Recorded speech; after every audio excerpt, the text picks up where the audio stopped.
I never thought a job at a KFC would change the way I look at people forever. When I tell folks I used to work there, they imagine I quit because of the grease, the rush hours, or the rude customers. But honestly, those were the easy parts. The real reason I left, most people wouldn't believe it even if they tried. Back then, I was living in a small town in Hollow Creek, Pennsylvania, after dropping out of community college. Money was tight, rent was due, and KFC was the only place hiring without asking too many questions. I took the front counter job because I liked talking to people. I figured it'd be better than sweating in the kitchen. Turns out talking to people is exactly what almost got me killed. The KFC I worked at was right off the old interstate, dead at night, busy in the day, and always attracting weirdos after 10 p.m. Our manager used to joke, "Nothing good happens after dark in Hollow Creek." We all laughed. I don't anymore. My backstory, realistic for audience engagement. I wasn't living with family. My mom passed when I was 15 and my dad remarried fast, too fast. I never vibed with my stepmom, so the second I turned 18, I left. My uncle let me crash at his trailer, but he drank too much and yelled even more, so I dipped and moved into a cheap shared apartment with two strangers. Rent was $430 a month, still too much for me, so I took every extra shift I could get. I had no big dreams at that point. No self-help goals, no big plans, just survival. And that's exactly why the night I'm about to tell you hit me so hard. When survival becomes a choice, not a default, you see yourself differently. Anyway, enough of the past. Let me get into what happened that night. It was a hot July Friday around 11:45 p.m., 15 minutes before closing. The dining area was empty, the fryers were cooling down, and the entire store smelled like old grease and pine sol. I was counting the register, writing numbers on the closing sheet. Our night cook, Ralph, a stocky, soft-spoken guy who recently moved from Ohio, was cleaning the back sink. Everyone liked him. He kept to himself, didn't gossip, didn't get involved in drama. He told me once he used to be a forklift operator until he injured his shoulder. KFC was temporary for him, he said. Funny thing, life rarely tells you what's temporary and what isn't. Anyway, I was finishing up paperwork when the front door slammed open, making me jump so hard I dropped a handful of quarters. Two boys walked in. And instantly, the air changed. Not horror movie dramatic, just wrong. Like something was off the moment they stepped inside. They looked about 16 or 17, too young to be wandering around at midnight alone. The first one had ash blonde hair, unevenly cut, like someone hacked it with dull scissors. Pale as printer paper with freckles that almost looked like scars. His hoodie was oversized and torn at the sleeves. The second boy had long grease-matted hair tied in a sloppy bun, wearing a ripped denim jacket even though it was humid out. His clothes hung off him like they belonged to someone else. Someone bigger, maybe older. Both had that dirty, unwashed smell that hits you like a wall. I tried to stay professional. "Hey, welcome to KFC," I said. "We're closing soon, but I can take one last order." Blonde boy leaned on the counter, staring at me with this dead, empty expression. "Bucket," he said, voice cold, monotone. The other kid didn't speak, just kept his eyes locked on me, slow blinking, barely breathing. Something about him felt off. Not nervous, not shy, just wrong. I cleared my throat. "What size, Bucket?" "Biggest one you got." He dropped a crumpled $20 bill on the counter. His fingernails were black with dirt. One nail looked cracked down the middle. I forced a smile. "Sure thing. You guys can grab a seat." They didn't move. They just stared. Finally, blonde boy said, "We'll sit when you're done." I nodded quickly and walked to the kitchen to give the order to Ralph. "Last one of the night," I said, handing him the ticket. Ralph stretched his neck. "God, finally." He glanced at the dining area. "Customers look rough." "Yeah," I whispered. "Something's off about them." He chuckled, not mocking, just casual. "It's Hollow Creek. Everybody's off." "Can you hurry?" I said. "I don't want to deal with them longer than necessary." Yeah, keep an eye on them. I'll bring the bucket out." I returned to the front, only to see both boys wandering around the dining area, touching salt shakers, peeking into trash cans, staring at the soda machine. The blonde one was eyeing the security camera above the corner. Too closely. I swallowed hard. "Everything okay?" I asked. He didn't answer, just smiled, a slow, unsettling smile. After a minute, they sat at a table but leaned toward each other, whispering, giving me side glances. That's when I caught their names. "Knox," the blonde one said. And the other replied softly, "Yeah, Riven, Knox, Riven. Not common names, not friendly names. Names you'd hear in a news report after something bad happened." Riven kept staring at me hard, licking his chapped lips every now and then like some twitchy habit. His face had tiny cut marks, healed and fresh ones both. I pretended not to notice. After 3 or 4 minutes, Riven stood up and casually walked out the front door. I hesitated before asking Knox, "Everything all right? Where'd your friend go?" He smirked. "To take a leak. There's a restroom inside. He likes outside better." I didn't know what to say, so I just nodded awkwardly. Minutes passed. Ralph still didn't come out. That wasn't normal. "Hey, I'll go check on your order," I told Knox. He tilted his head. "You do that." Something cold slid down my spine. Slow, realistic build. No rush. The kitchen lights were still on when I reached the swinging door, but the second I stepped inside, everything went pitch black. Not a flicker, not a brownout, a full intentional cut. I froze. The highway lights outside were still visible through the back window, so it wasn't a neighborhood outage. My heartbeat jumped. "Ralph?" I whispered. "Nothing." I pulled out my phone to turn on the flashlight. Before the light even came on fully, my foot slid. Splash. A sticky, warm, metallic-smelling liquid coated my shoe. Instant dread wrapped around my throat. "Ralph!" My voice trembled. I pointed the flashlight downward, and my whole world cracked open. Ralph was lying on the floor, face down, blood pooling around him. A deep stab wound in his back, shirt soaked, arm twisted unnaturally. I gasped so loud I almost choked.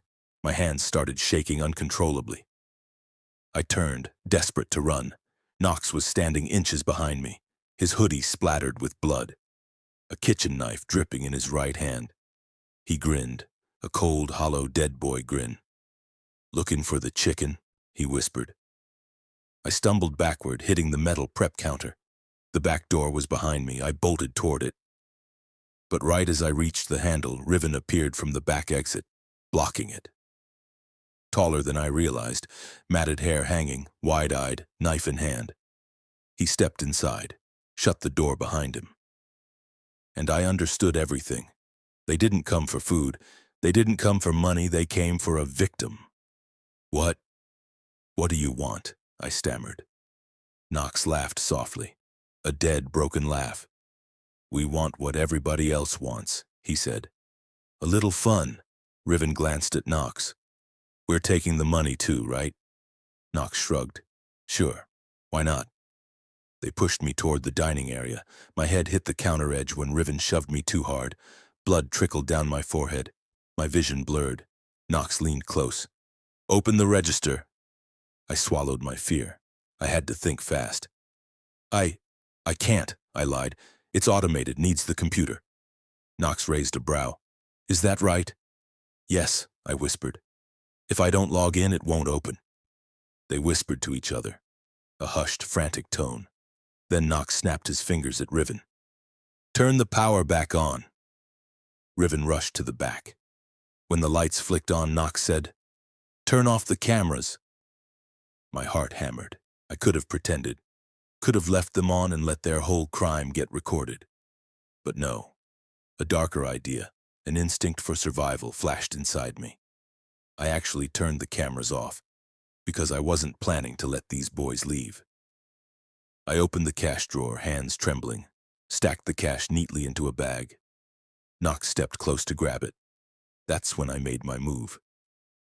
I grabbed Knox's head with both hands and slammed it against the marble counter. Hard. So hard his nose split instantly. Blood sprayed the register. He collapsed, gasping, dazed. I snatched my phone from his pocket. Riven heard the noise and sprinted out of the kitchen. Knox! But I was already ready. I threw a fistful of red chili flakes straight into his eyes, stolen earlier when the lights went out. He screamed, an animal sound, dropping to his knees, clawing at his face. I ripped the knife out of his hand, and something inside me snapped. Survival mode. Pure instinct. I stabbed Riven first, then Knox. Again and again. It wasn't rage, not vengeance. It was survival. When the room finally went silent, my whole body shook uncontrollably. I cleaned everything, wiped blood from the tiles, washed the counters, bleached the floor, wrapped the boys in thick garbage bags, dragging their bodies one by one to the basement, half slipping on the metal stairs. The KFC had an incinerator for kitchen waste. Nobody but managers had access. But I'd seen the key left out a few times. I burned their bodies, watched them disappear into flame and ash. I called 911 afterward, breath shaky, voice cracked. There were 2 boys, I sobbed. They killed our cook, tried to rob us. I escaped. They ran. The cops believed everything. Why wouldn't they? The cameras showed the boys entering the store, wandering around and nothing else. News reported them as 2 runaway delinquents who murdered a KFC worker and assaulted a female employee before fleeing town. Everybody called me a survivor, a poor victim. People brought me cookies, hugged me, prayed for me. But no one knew the truth. No one knew I was the last face those boys ever saw. I kept working for a month, played the terrified employee role perfectly. Then I quit, moved back to my hometown. They still think the boys are wanted, still think they got away. But the truth?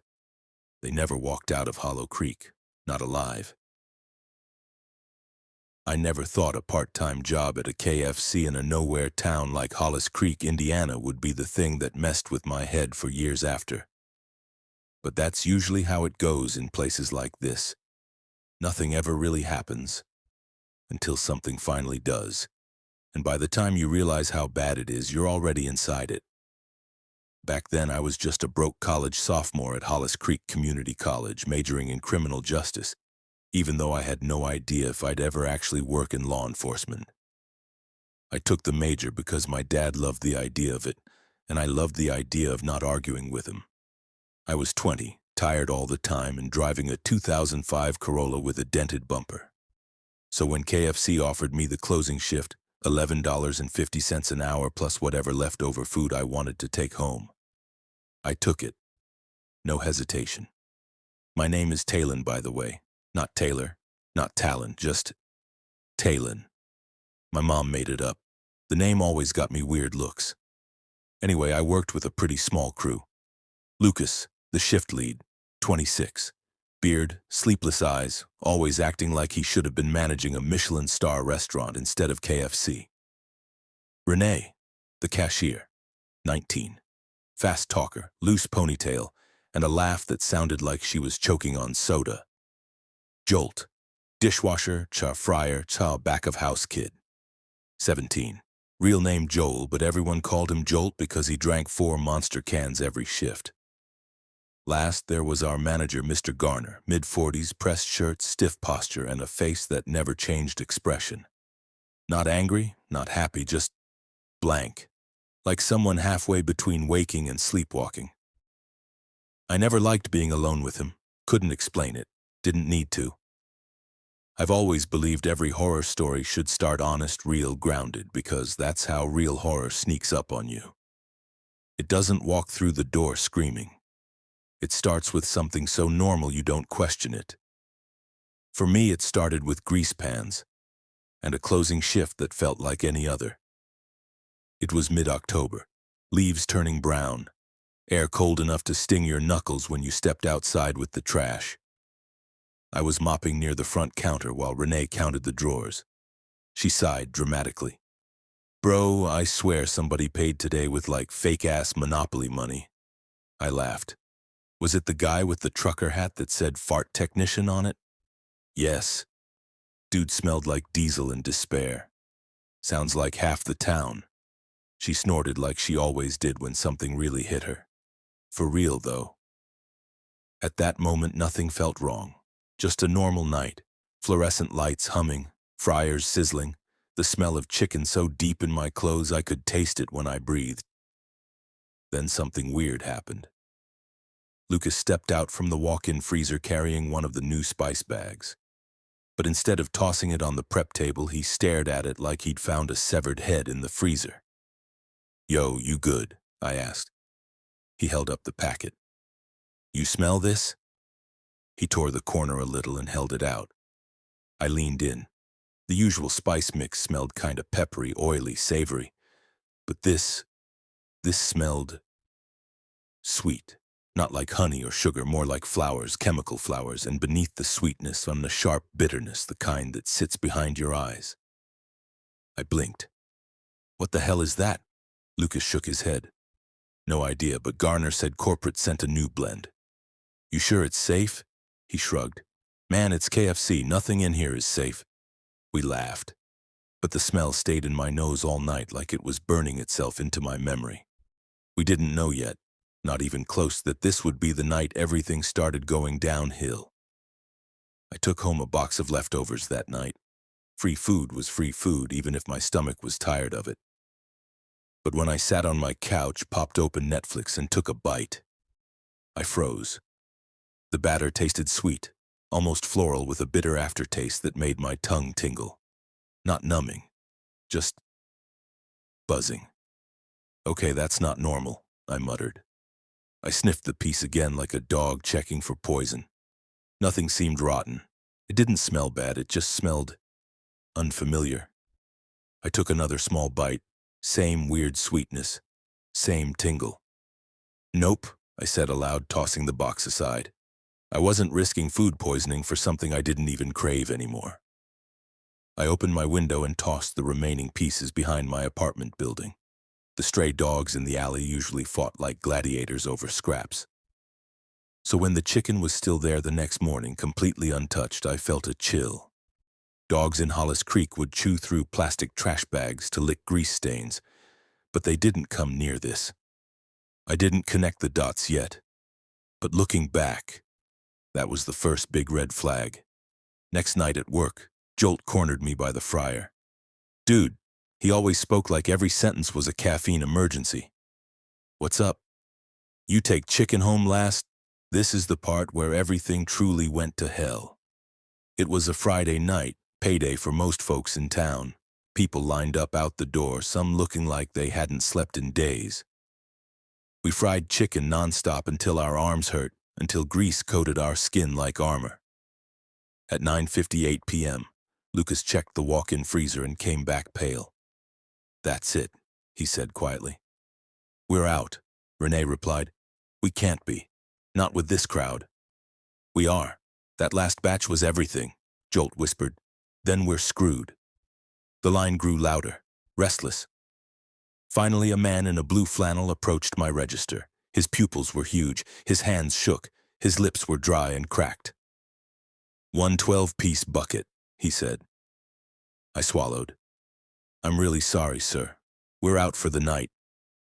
He blinked, once, twice, then his voice cracked like glass. "You're out? No, no, no, you're joking." "I'm not, sir. We'll restock in the morning." His breathing grew fast, violent. "You don't understand, I need it." Other customers started listening. A woman clutched her bucket tighter like someone might steal it. Another man began pacing. A teenager muttered, "Nah, nah, nah, they can't be out, man, they can't." Then everything erupted. The man in flannel lunged, not at me, but at another customer who still had a fresh bucket. The woman screamed. He grabbed for the drumstick in her hand. She bit him. Bit him. Hard enough that I heard a crunch. A dozen people screamed and rushed in. They weren't fighting for money, or anger, or instinct. They were fighting for fried chicken, like animals, like addicts deprived of their fix. People were clawing, biting, scratching. Buckets spilled, chicken scattered across the floor. And a horrifying thing happened. They ate it. Off the floor, off the counter, off each other's hands. Like it didn't matter it was covered in dirt and blood. We locked ourselves in the kitchen. Jolt cried quietly. Renee prayed under her breath. Lucas held a metal tray like a shield. I called the police. "Send help," I begged. "Please, just send someone." It took them 8 minutes. 8 minutes in which the dining room turned into a battlefield. When police finally stormed in, the scene was something I'll never forget.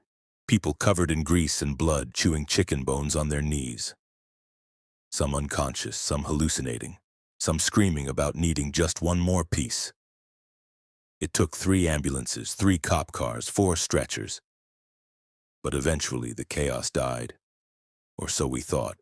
When the police asked where our manager was, Lucas said calmly, "He stepped out back to wait for you." The officers exchanged confused looks. No one was out back. That's when it hit us. He ran. Not walked, not left. Ran. Like he knew what was coming. Police took samples of the spice mix and chicken. They asked questions for hours. We answered everything. When the results came back a few days later, it wasn't some cheap corporate recipe.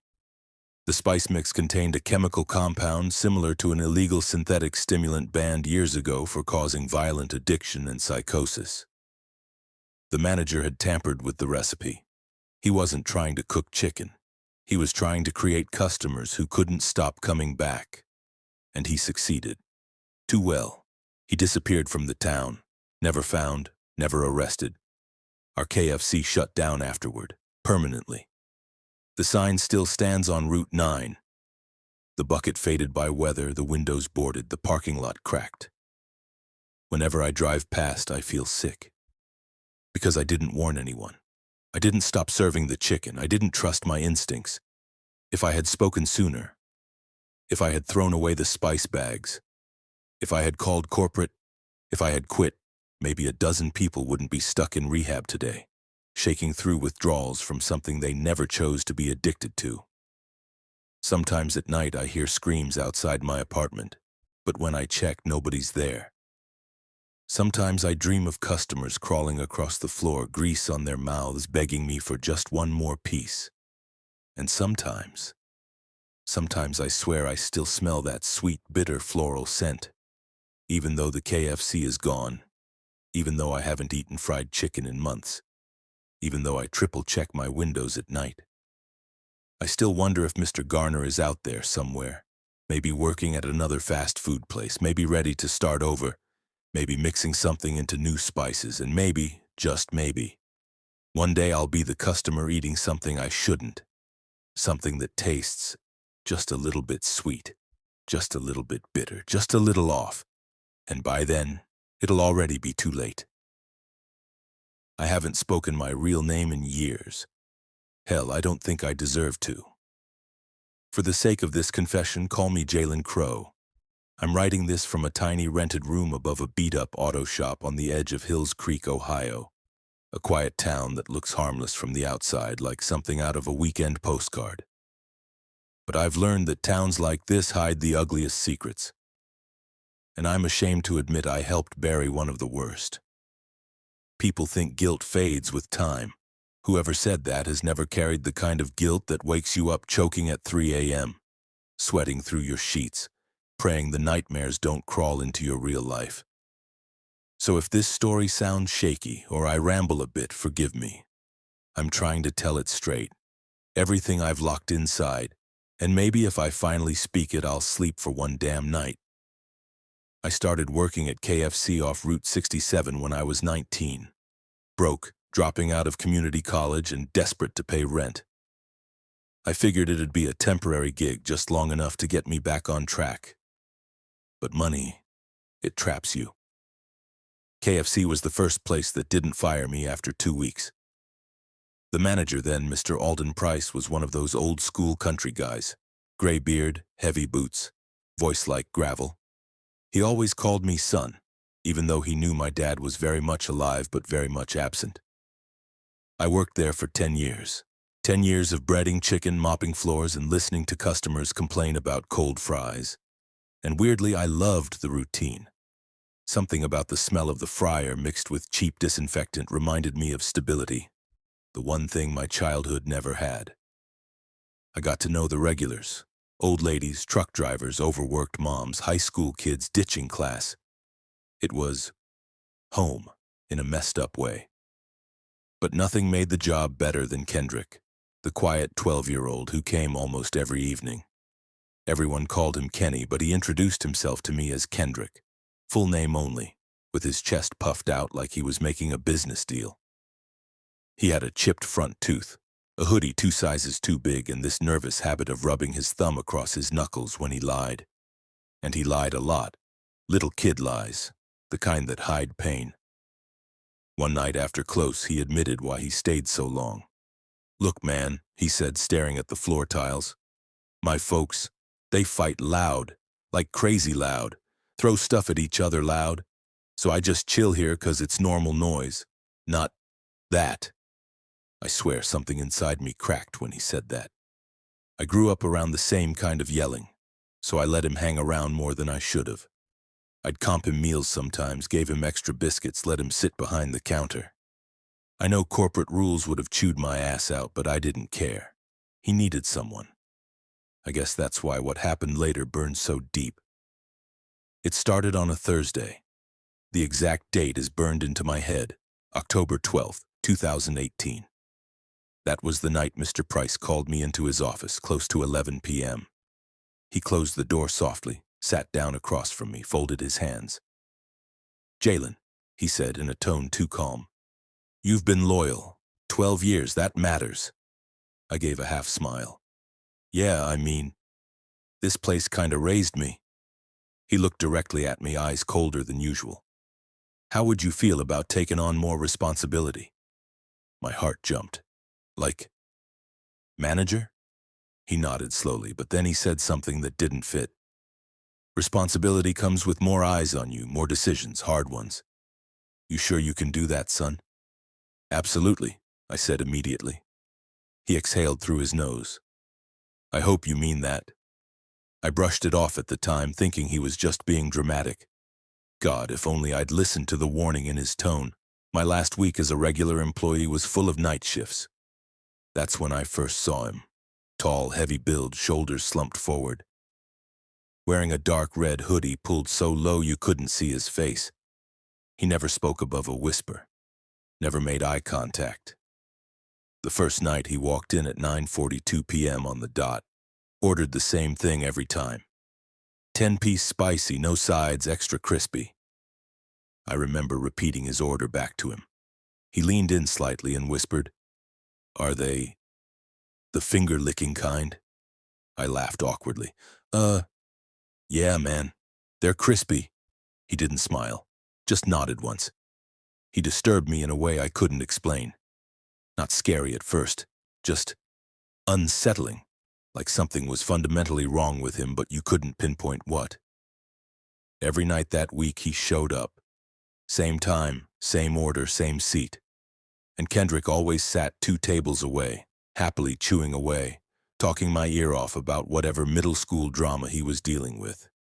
It felt safe, normal. Until that night, my final shift before becoming manager. If I knew what was coming, I would have quit on the spot. It was around 11:30 p.m. The dining area was empty except for Kendrick and the hooded man. I stepped outside to toss the trash, maybe gone 3 minutes max. When I came back, the dining room was empty, Kenny's food untouched, his backpack still open, his drink sweating on the table. My stomach dropped. Kendrick? Nothing. I checked the bathrooms, empty. Checked the back hallway, nothing. Then I heard something that made my blood freeze, a metallic clatter from the kitchen, something like a tray dropping, followed by soft whistling, a slow, cheerful tune completely out of place. I walked toward the kitchen door. My hand was shaking on the handle. When I pushed it open, what I saw didn't make sense at first. The hooded man was standing at the fryers, and he was cooking. "Hey," I shouted, "what the hell are you doing back here?" He didn't turn. Instead, he said in that same low whisper, "His shift is over. Mine starts now." I felt anger spike. "Dude, you need to get out. This is employees only." He ignored me and reached into his hoodie pocket. I thought maybe he had a weapon, But no. He pulled out a small jar, opened it, and began dropping something into the boiling oil one by one. At first I thought it was fries covered in ketchup. Then I looked closer and saw the nails and the raw, torn skin. He was dropping human fingers into the fryer. My vision tunneled. My legs felt weak. I stumbled backward and tripped over something. I looked down. It was Kendrick, his small body splayed on the floor like a broken toy, arms limp, hands mutilated. Every finger was gone. A sound left my throat that wasn't human. I screamed, crawled backward, tried to stand, tried to run. That's when another figure appeared behind me. Mr. Price, still wearing his manager uniform, holding his keyring, calm, quiet. "Keep it down, Jalen," he said, closing the kitchen door behind him. "You don't want to scare off the customers, do you?" What the hell? What did you do?" I screamed. He sighed like I was being dramatic. "Mr. Ganton here," he said, nodding toward the hooded man, "is our night specialist, part of our flavor operations." I stared at him, jaw trembling. "Flavor? Flavor? That's a child." "Son," Price interrupted sharply. "Good food needs good ingredients. You think our crispy recipe got popular by accident?" He stepped closer, lowering his voice. "Fine wine enhances cooking. Same with properly seasoned human fingers. Adds depth, richness, makes customers crave it without knowing why." I felt bile rise in my throat. The hooded man, Mr. Ganton, turned around finally, and I saw his face. Half-melted, scarred, twisted like old wax. He had the blank eyes of a slaughterhouse worker. He lifted a single crispy wing toward me. "Try it," he whispered. "Fresh batch." I shook my head violently. I won't, I can't." Price grabbed my arm. "These are the responsibilities you said you were ready for, Jalen. Every manager goes through this. I did, and now it's your turn to choose." My heart was pounding so hard I felt it in my teeth. I looked at Kendrick on the floor, dead, because I let him stay, because I thought giving him a warm place to sit made me a good person. And something broke inside me. Not courage, not morality, something darker. A voice in my head whispered, "You've worked 12 years for this. You wanted that promotion. You need this job. Just do it. Just one time. Just survive." My hand moved on its own. I took the wing. I bit into it. The taste. God help me, the taste was unlike anything I'd ever had. Sweet, rich, wrong but addicting. A flavor that hit something primal in the brain. Price smiled. And that night I became part of their machine. For 5 years I managed that store. Every missing person poster that went up on telephone poles. I knew exactly where the bodies went. Some nights I helped clean. Some nights I pretended I didn't hear the screams. Some nights I told myself I had no choice. But Kendrick's face never left me. I saw him every night in my dreams. And sometimes when I'm alone, I swear I hear his voice. "Why'd you let me stay, Jalen? Why didn't you send me home?" 3 weeks ago, Mr. Price vanished. No warning, no goodbye. And suddenly, I'm next in line, not for a promotion, for the role Ganton held. They told me last night that it's time for my shift, so I left town, ran, hid, and now I'm writing this because I know they're coming. People like them don't let loose ends live. If you're reading this, if anyone finds this, don't eat there. Don't eat anywhere near Route 67. Don't trust the smiles of people who handle your food, and whatever you do. If someone whispers, "Are they the finger-licking kind?" Run.